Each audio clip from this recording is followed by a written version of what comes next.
So today I want to talk a little bit about why I think the Nikon D7200 is still a great camera, even in 2019.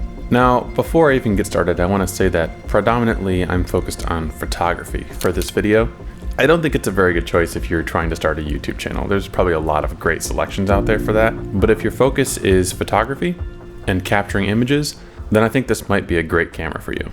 So the D7200 came out in 2015, so kind of a while ago now, but I will often buy cameras that are a bit older because you get a lot of great technology at a reduced price, basically. I don't need to have the latest and greatest cameras all the time. And the thing is, the D7200 is still a 24 megapixel camera. It's got an awesome sensor, and given how long ago it came out, I still think it performs admirably, and I use it on almost a daily or at least weekly basis. The fact that it's a crop sensor camera doesn't bother me at all, largely because it performs incredibly well. The dynamic range of this camera is really on par with some of the best cameras that are out even today.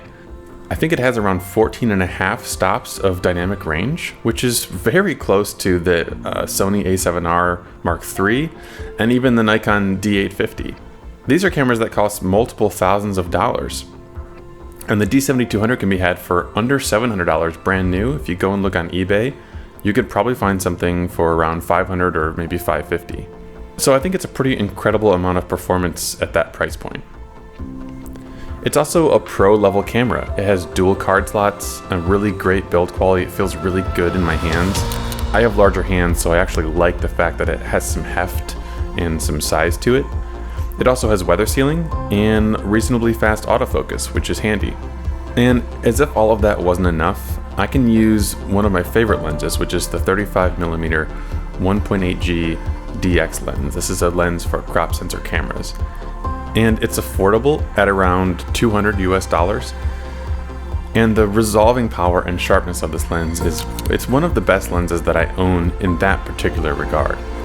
And so it pretty much lives on the D7200. I rarely ever use anything else on this camera.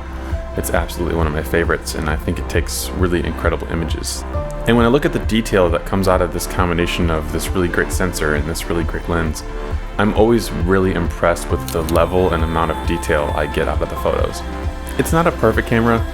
There's no tilt screen. I personally prefer electronic viewfinders. I really enjoy that in my mirrorless cameras. And for some people, it's going to be a very big camera, kind of bulky.